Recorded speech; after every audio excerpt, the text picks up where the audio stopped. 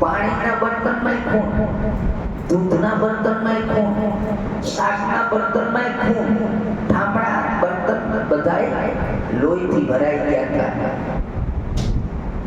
ભાઈ